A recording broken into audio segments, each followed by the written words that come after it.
Okay guys, welcome back to Nugget Garage. This week I figured there's some stuff to talk about, what's happening with the business, what's happening with me, and ultimately what's happening with Nugget Garage. So stay tuned.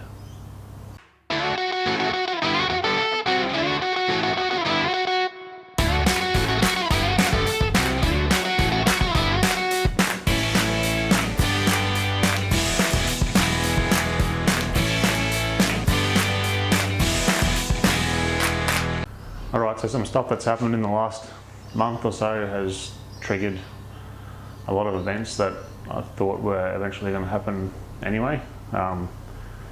It's not as bad as what it sounds. Basically I bought this business about 13 years ago. It was doing tow bars and exhaust. About 8 years ago I bought a dyno, chassis dyno off Dale from Castle Hill. The idea was I'd use it to tune my own cars. It's business expense, it was win-win. Anyway, pretty much haven't been off the thing since. A couple of years ago I bought another dyno, a hub dyno, which is just, the business has gone crazy since then. And what I've noticed in the last 6 months is 80% of my income is coming from the dyno, 20% is coming from general exhaust and tow bar, which means you've got to employ staff to run the counter and do the grunt work, and there's just not enough money in it anymore. So we figured I'm going to try and buy some time back for myself by downsizing the business. We're going to ditch the shop next door, which is where Nugget Garage's cars are all stored. I'm going to combine and move the dyno that's next door that gets hired back into this shed and have side-by-side dynos. My dad's here this week helping me shuffle hoists around. I've got 6 to 8 cars of my own that I've got to figure out how to store, so we're going to build storage hoists and have them all sitting up the front. The reality is we'll just be doing dyno tuning and custom exhaust. I've got a fabricator who's a subcontractor. He's very good at what he does top work, and I give him a task and it gets done, and it's a no-brainer. Basically it's just keeping the exhaust part of the business going, and I don't have to do it. I don't have to get dirty, which will be great. What that also means is hopefully if this works I'll have more time. So what you end up seeing every week is me after a full week of dealing with crap and having a drink every night to try and deal with that crap, and then basically I'm miserable in the morning. The way that we're trying to schedule it or make it work now is I'll do 5 days at the start, a week just tuning, and I'll try and do some videoing maybe on a Saturday or maybe in the morning still, or ultimately if this all works as I plan, I hope I get 1 day per week to just tune my own stuff, build my own stuff and film it. And I was talking to Woody from Skid Factory, and he says I'm mad not to actually start videoing custom tunes, because I do 9 to 15 of them a week. I'm sure a couple of them will let me film it, and it's a pretty interesting ride, and there's a lot of problem solving and a lot of tech stuff that gets sorted out per tune, so that could make interesting videos. So you probably figured out that Chris is planning on leaving. I think he's bought a bus, and I think he's going to go around Australia and find everyone that spoke crap about him on the internet, kind of like Jay and Silent Bob did. So that means in a month or so, or 2 or 3, it's hard to figure out with him, there will be no Chris anymore. So that's the other reason why I had to try and change the business. I don't want to put a counter person in anymore, and I don't want to deal with the bulk phone calls for general exhaust and tow bars. Tow bars are also becoming a problem because these dealerships, they're brainwashing customers saying, you cannot fit an aftermarket tow bar to this car, and I can kind of see why they're doing that, because the cars are a lot more complex than they used to be. You don't just hardwire tail lights, you don't just put a 5-channel box in to run the tray, you got to use CAN bus harnesses, and what that means is you can't put a generic grunt worker in to do tow bars anymore. You have to have somebody who knows what they're doing. They cost more. The margin is gone, is what I'm saying. You can't fit a tow bar and make profit out of it anymore. Same with general exhausts. The general exhaust suppliers, parts suppliers, they're not doing the turnover they used to, so they figured they would just triple the price of their parts. Ultimately that just screws us. We don't have any markup left. The customers don't want to pay it, and it's plain not worth doing. So if you ring up now when we say we're not doing general exhaust work, sorry, but that's the reason. Okay, for Nugget Garage, this week Dad's going to come in, we're going to move all these hoists around and basically build a dyno cell. I figure I'm just going to film that. show you what we're doing, and I'll walk through and show you a few customer cars. That's another thing I'm going to start trying to do. There's always some pretty interesting stuff in the shop that you kind of see in the background I don't talk about. A lot of you's asked to see that, so I'm going to try and do that. What this also means as well is ultimately I have to get used to being able to edit myself. Chris spends about 20 hours a week of his own time at the moment trying to edit the crap that we come up with, mainly because we're pretty unprofessional with how we film. So I'm going to try and do it more vlog style. I'm going to try and get everything right in one take. I'm going to be more professional so we can just kind of throw a video together pretty quick. So this week can be an experiment with that. Alright, I'll show you some cars. Alright, you can see we've already moved this hoist forward, put some pallet racking behind it. That's gonna, basically I have a pretty decent collection of JZ and UZ parts. So we're gonna palletise all them and they're gonna load them from the other side through the roller door with the forklift. So this hoist is gonna be my first storage hoist for my cars. So far on the front hoist, we've got my 86, which does really need to be stored off the ground with these tyres, they're not cheap. And the white Corolla. It actually drove here yesterday. It now has a new exhaust manifold that my fabricator built. And I've got everything ceramic coated. So we're going to actually do a little bit of an update on this. This is actually built probably 15 years ago, so it's got red horse fittings here and old radiator hoses and crap that I used that long ago. Some dodgy side mount alternator bracket that uses a bolt to push the alternator across. It's been fine for 10 years, but it's probably time to fix it. Kevo's glorious manifold. The two-post hoist that's currently where Grandpa is, it's going to move over to here, and it's going to become the second storage hoist for my cars. I've probably got too many cars, whatever. And in the area where this hoist is, we're going to extend the dyno cell out. So we'll have side-by-side dynos. So the roller dyno will run pretty much where Grandpa is. It'll be under a roof. We're going to cut a hole in the wall over there and try and use one extraction fan to vent both rooms. Mate of mine, Zach, actually gave me a couple of axial three-phase fans. If I need to, I can bolt one to the wall to try and pull the air through. So the idea is these dynos also get hired a fair bit while I'm not using them. So that's another way I can keep cash coming in, try and work less, try and film some more stuff for the use. Grandpa is just chilling. It's on the E85 again, loves it. I actually enjoy driving it again. It sucked ass on 98. This little bastard, if all this crap comes to fruition, we should actually get time to work on it and tune it, and excited about that. So yeah, we'll get into more work today. We've got to go and get some timber, start building another cell.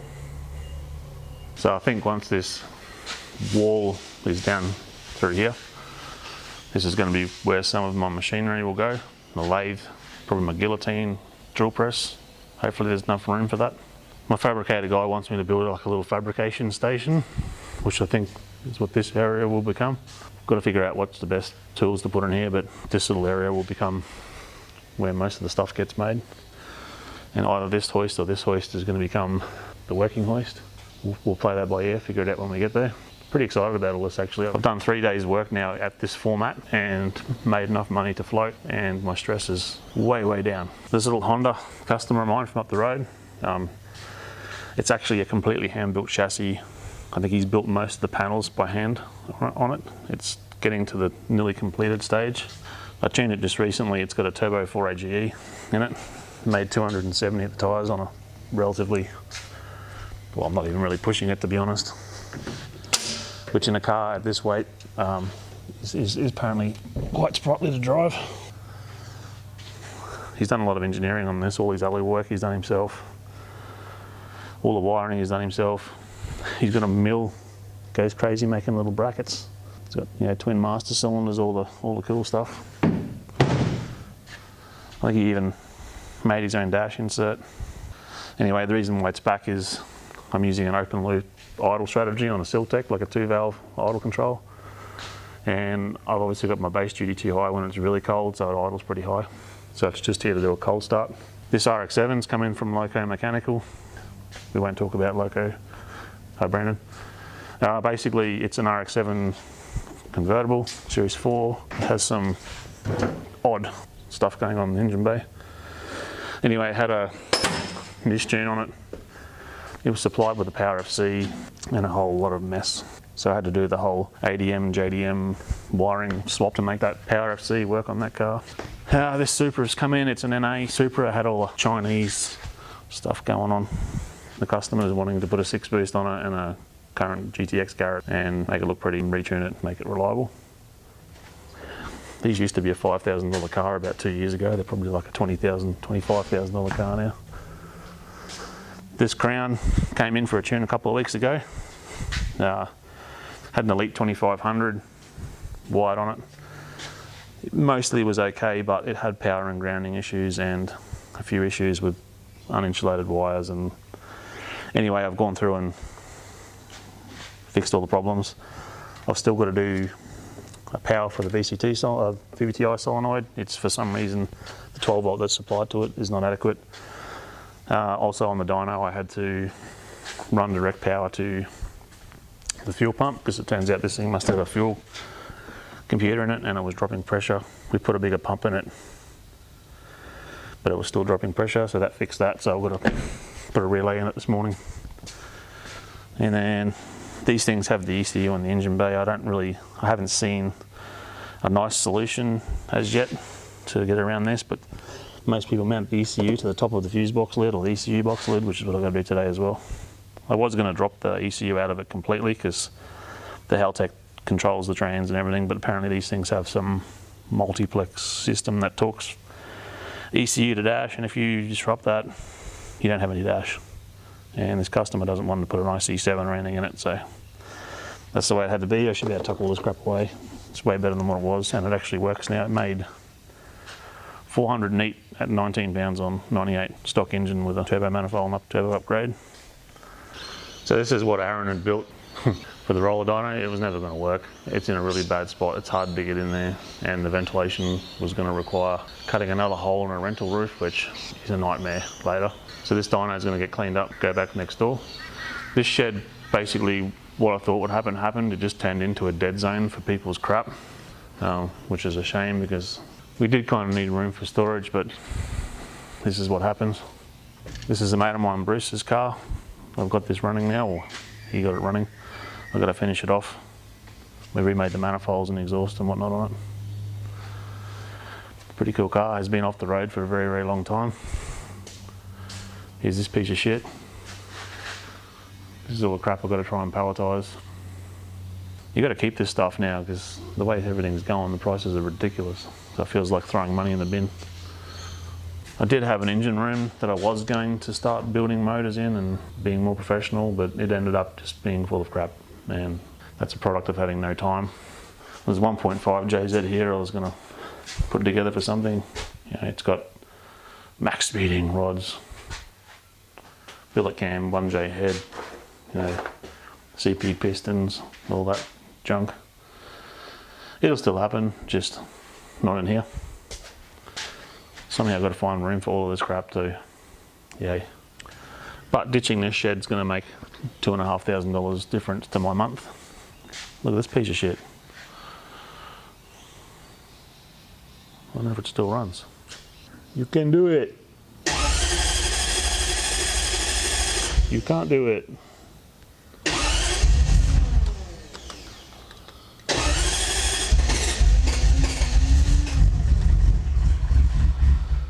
Oh, use the 2-wire idle control valve, they said. It'll be awesome.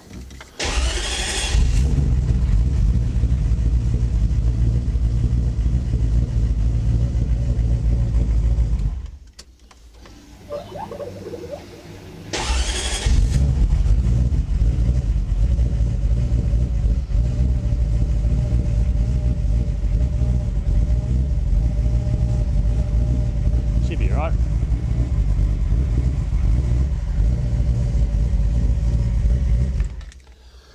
I've got to get the motor back out of that, fix those heads up. And while I'm doing that, I'll put billet planetary in the gearbox and send it. Look at this piece of shit. As if you own that. So I've reacquired Kevin from Chris. So I guess I may as well fix his ute up for him as a thank you. We may or may not do that on camera. I don't think there's any insurance left for all the TVs that get broken whilst people watch it. Anyway, so in about 3 days, this won't be here anymore. It'll be next door, hopefully in a room with a painted floor. Whilst I also managed to tune 9 or so cars this week. Look at this shit, old bazza. All right, so it's Thursday morning. We've got to obviously edit this and get it out by Friday, but this is where we're up to. My dad's been in all week. This is the orientation we figured out will work best for the dyno. It's just pine timber construction with MDF sheets for the walls. Inside I've put fiberglass, bit of insulation, just try and deaden the noise a little bit. The workshop's actually changed a fair bit too. I'll take you around and show you what I've got planned. So hopefully we get the roof all beamed out today and get some sheets up. I actually cleared the local timber yard out of stock, so they're getting some more into today for me.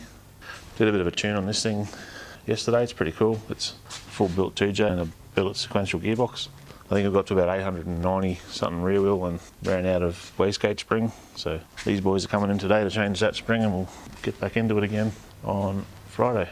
This is a car that Dave's working on, pretty cool 64 Chev, bagged. It's fully bagged out so we can figure out how much ground clearance we don't have. So we're still going to be doing custom work like this. So both these, the 2-post hoist is now in position. So my car storage area is now 4 cars. All worked out pretty good. Pallet racking's still empty. Still got plenty of room. What we're actually thinking about doing now is moving this 4-post hoist over to roughly there. This is only storage hoist anyway, so I'll still be able to unload them under that hoist. This can continue to be a work hoist and this area can become a machinery area. Give us quite a bit of room. My fabby guy Dave's got a lot of fancy benches and machinery that he wants to bring down, so I'm all for that. I may build a wall here, so we've got something to separate the machinery from the cars. So I've been trying to keep working, but ultimately the shop's a bit of a mess. So I've ended up with a little nook back here, which is where the flow bench and a few other things are going to go. I might put my engine bench in here as well. It's all working out pretty good. For this other massive wall now, we've got to put something on. It's going to be grey like the other one. I've actually got an IT background, and I'm thinking I used to do active service pages and content management systems. I may make a screen that sits here and put a dyno leaderboard on it. So basically I'll upload it via a web page and it'll update the listing so that we have like a little leaderboard going. Should be pretty cool. I've always wanted to do that. Our good old truck's been being a truck. Alright, so that's all I've got time for this week. Sorry there's been no progress on any of the projects, but ultimately once this is done I can see it's going to be way easier. Let us know if you can handle the vlog sort of style video that this one's probably going to be more of, because realistically if Chris does decide to do his leaving thing, I'm going to be doing it by myself, and that's pretty much all I'm going to be able to do because I ain't getting the selfie stick. And yeah, anyway, like and subscribe. Let me know in the comments whether I should stop doing this or keep going, and I'll see you next week or not.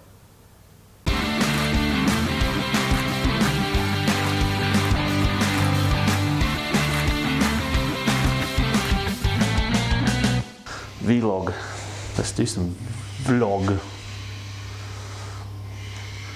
Probably also going to mean that there's no banter or hoist montages.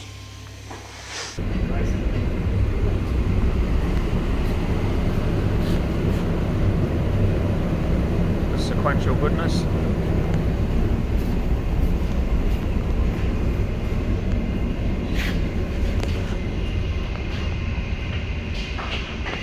Chris pretending to actually do some work. What are you doing, Chris? Nothing? No way. I'm not doing any work.